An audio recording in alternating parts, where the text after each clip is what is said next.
Hello, this is Brian.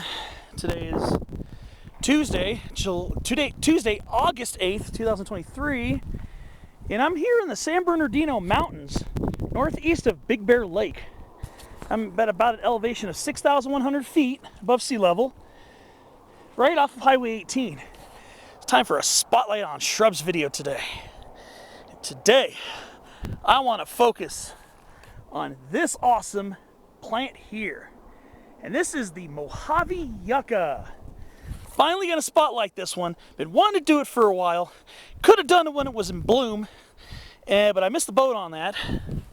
But I'm gonna do it while I'm here in the higher elevations of where it lives. So this is Yucca schidigera. The Mojave Yucca is a perennial monocot, meaning seedling leaves are one per seedling, as opposed to this buckwheat here, this Mojave buckwheat, which is a eudicot, which has 2 seedling leaves per seedling, or this Eriodictyon trichocalix variety trichocalix, Hesperoyucca, which is again a eudicot, 2 seedling leaves per seed. And so this being a monocot, this is also quite an attractive plant in what is now the Asparagus family, Asparagaceae.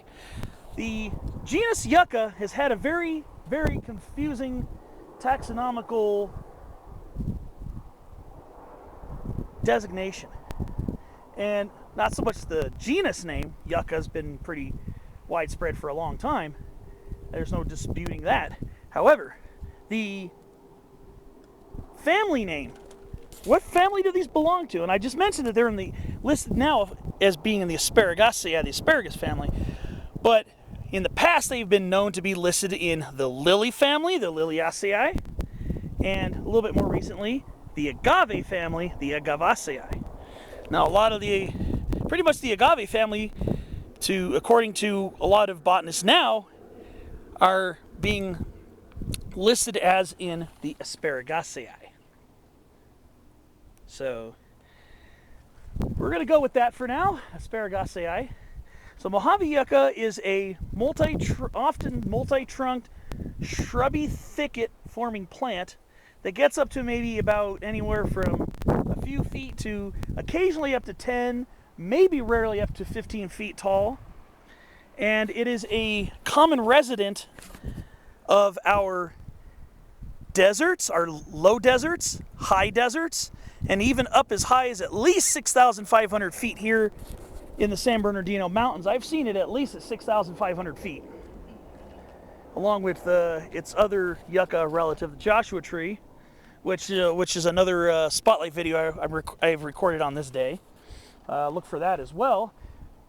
But so Joshua tree is another type of a yucca. That's Yucca brevifolia. So we do have 2 closely related species up here, and in some spots another related plant called Chaparral Yucca, which would be Hesperoyucca whippley, and it'd be Forma caespitosa, it'd be the cespitose one with multiple rosettes. And I'm not going to go too much into that because I don't see it around here, but Mojave Yucca is pretty easy to identify with or without flowers. And why I say that is because it is due to its yellowish green leaves, kind of olivish colored, and these large threads that come out. You can see all these threads here. And that their lower stature sets them apart from the generally taller Joshua trees. Can't even talk right now. I love plants, so I get excited, so I kind of slur a little bit. And Joshua trees, like this one down here, that's a Joshua tree. That's a whole Joshua tree right there. Get much larger. So the beautiful Mojave Yucca is more of a clump-forming, sometimes multi-branched type of shrubby plant. Now, I'm calling this a spotlight on shrubs because the plant forms a shrubby habit. However, the definition of shrub depends on how certain botanists can classify true shrubs. With monocots, they don't form true wood. Now, say if we had a cross-section of this Mojave Yucca's stem, you would touch it and it would feel very hard, and it would indeed feel woody. However, it doesn't form true wood. Now, some people are very strict with their definition of what a tree and a shrub is. If a tree and a shrub form true wood, or if they form true wood, then yeah, you can consider it a tree or a shrub. If not, some even would consider this an herbaceous perennial. And some people would not consider this a true shrub. So again, it depends on how you define a shrub or a tree, whether it forms woody tissue or not. So you're not going to be able to age this by looking for growth rings. They don't have any. Their tissue is really thick and fibrous, and again, it feels like wood, especially when it dries and hardens. It feels like you're touching wood. So, but it's not true wood. So regardless if we're going to consider this a large herbaceous perennial or a shrub, to me personally does not matter, because to me it does not diminish the awesomeness that is the Mojave Yucca. Now, a lot of natives would use these leaves and the fibrous tissue for ropes. So this plant was pretty valuable. And then a lot of I believe Mojave Yucca's roots also have saponins in them that you could use to make soap. So Mojave Yucca was pretty widely used by the Native Americans. Not only that, but their fruit, before it turns hard and opens up, the natives would often eat the fruit. I believe they probably cooked it. I've never tried it before. I've been curious about it. But Mojave Yucca fruit is purportedly edible when it's fleshy. Again, before trying anything like that, make sure you do your research before you just pick a fruit off and start mashing on it. But apparently the fruit was edible, and natives use that as a food source. And during the summertime, when these fruits are ripening, there you go. But before they do, they get these long, see this right here, these long panicles of white flowers that are white with pinkish in them that are very attractive. Let me get some pictures of this, and we'll start on segment number 2.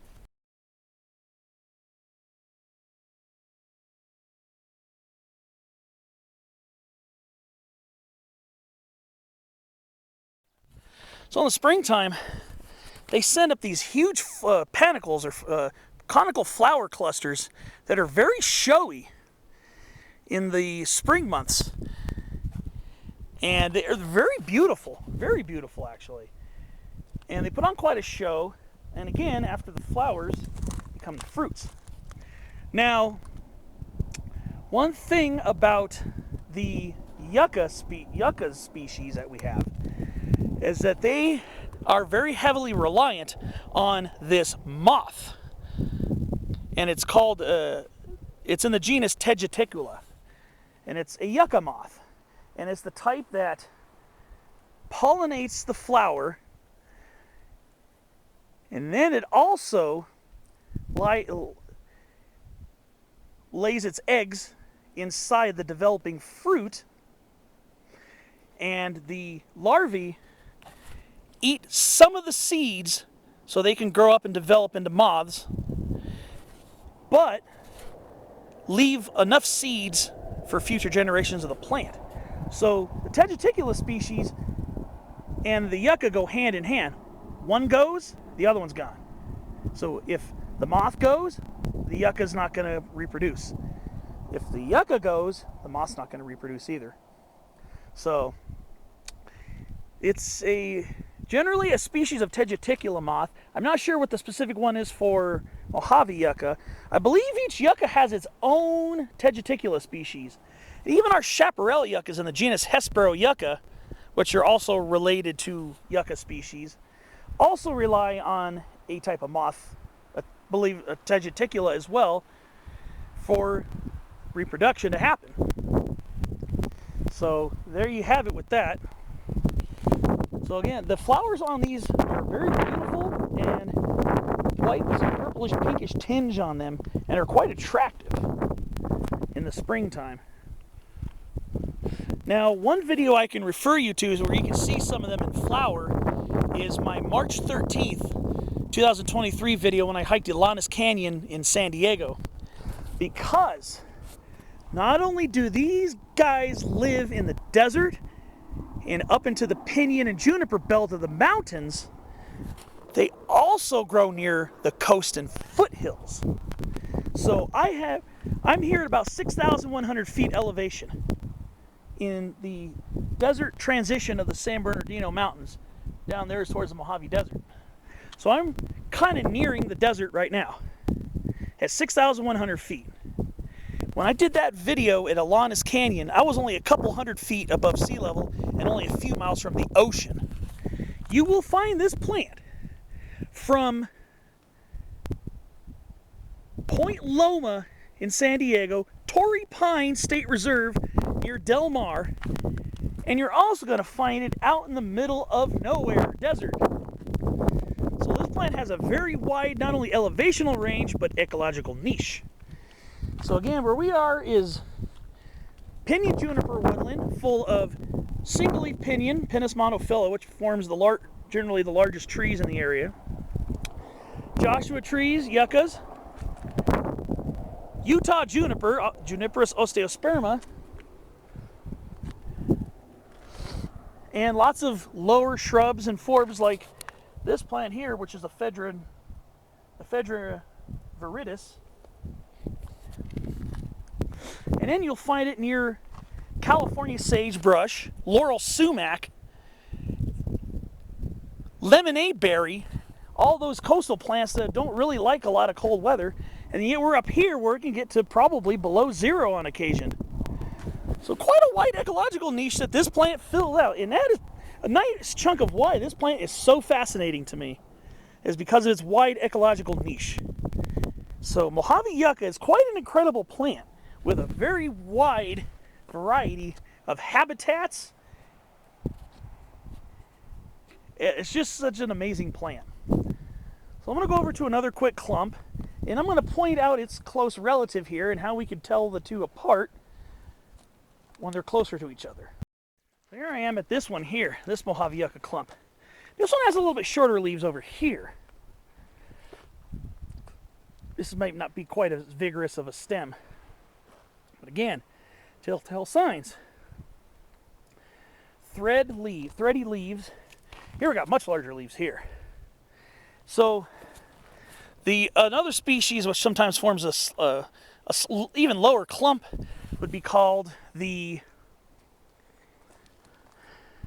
Chaparral Yucca, which doesn't form upright stems like this. And that one doesn't have the thready leaves. Doesn't have the thready leaves, and that's the Hesperoyucca whippley type.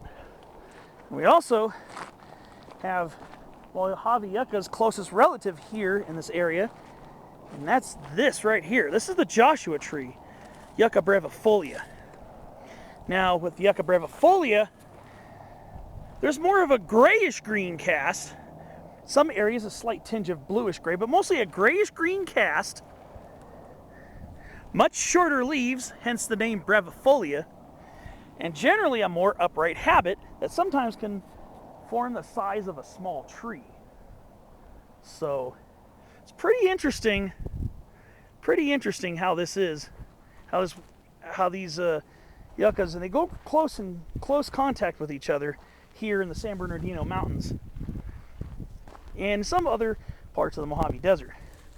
Now, Mojave Yucca ranges basically from here, coastal Southern California, to the desert side of the mountains, and through the Mojave and Sonoran deserts here in California, in the Baja, and in the rest of the range, I'll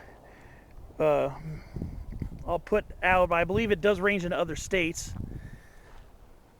What is simply a beautiful plant, and it's something I'm really proud to finally get on spotlight, even though I should have spotlighted it when it was in bloom, so you could really see the absolute beauty of this plant.